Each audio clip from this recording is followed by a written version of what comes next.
I'm Will, I'm the baldbookgeek, and here's a random discussion for you. This has been going around Booktube for a very long time. Very, very long time, and I'm probably late to the party with covering this. But bad reviews. Someone come out and said if you give a bad review, you are trolling the author. It's equivalent of trolling the author, or something along that lines. And I have to say this, you are wrong. At the end of the day, your job as a booktuber is to be open and honest. And sadly, with all aspects of YouTube, lack of honesty is a problem. So when I review a book, I try and split it down the middle. I rarely do full book reviews because no one watches them, but I will do a wrap-up. But if I do a full book review, I will split down the middle. I'll try and pick out the good and the bad and then go from there. And try and give something balanced. Because also reviews are completely subjective to the person. You may love a book that I hate and vice versa. It's just the nature of doing online reviews. That there lies the problem.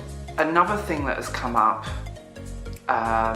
especially from a bigger side of booktube, is bigger booktubers saying smaller booktubers will only give bad reviews to get views, which is BS. To me, anyway, for my channel, that's BS. I've reviewed many books that I've loved, I've reviewed many books that I've hated. I've only ever reviewed one book that I DNF'd, so I think I'm pretty good at this. And I'm rambling, anyway. I get that some people are scared of bad reviews because they don't want to offend the publisher or get on the wrong side of the people sending them free books, or they don't want to get on the wrong side of the writer, especially if they know them, or the booktuber. For me, when I think if you're not willing to give an honest review, you shouldn't be doing it. And also the lack of in-depth reviews as well. This I've noticed a lot. The more grown-up side of booktube, people like Jen Campbell, Savage Reads, Wild Reads, give very in-depth, very nice analytical reviews, and will talk about a book that gives you more information about it. Where the more YA, this isn't everyone, but the more YA side of booktube tends to go, this book is amazing, but they can't actually explain why. They can't tell you why it's amazing, but it's amazing, you should take their word for it. That isn't a review. Or, oh, I didn't like this book, and then they'll move on. That's also not a review. Or this book has problematic content, but they won't explain why, and I've covered that in another video, is not a review. At the end of the day, our job as booktubers is to be subjective and to give our honest opinions, but our honest opinions are subjective.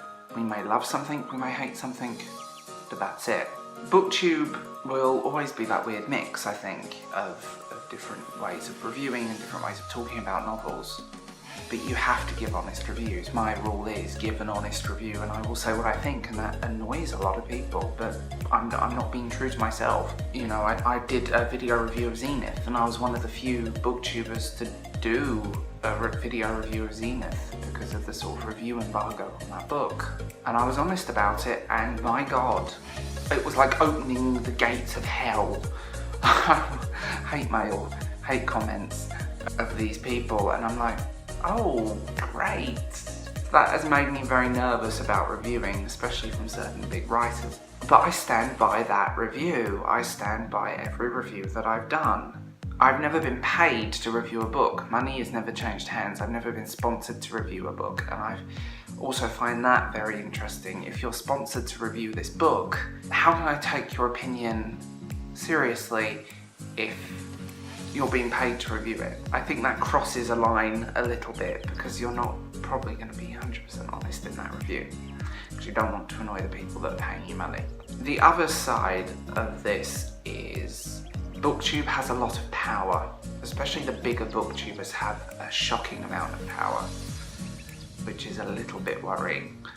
We shouldn't have that power, we're just here to talk about books that we love. As a discussion point, I feel like we need more clarity, we need more honesty, and bad reviews are not trolling the writer, they're not hurting the writer, you're being honest, they are your opinion. And if you're worried about people being upset, or you have to put a disclaimer in the front of your video when giving a bad review, I mean, there are countless bad reviews of books. You can go on the New York Times, you can go on newspaper websites, whatever, and critics will give their honest review of books, and that should be our job as well. Our honest opinions of books. We shouldn't be pandering, and we we shouldn't be pandering to our audience. We have to be true to ourselves.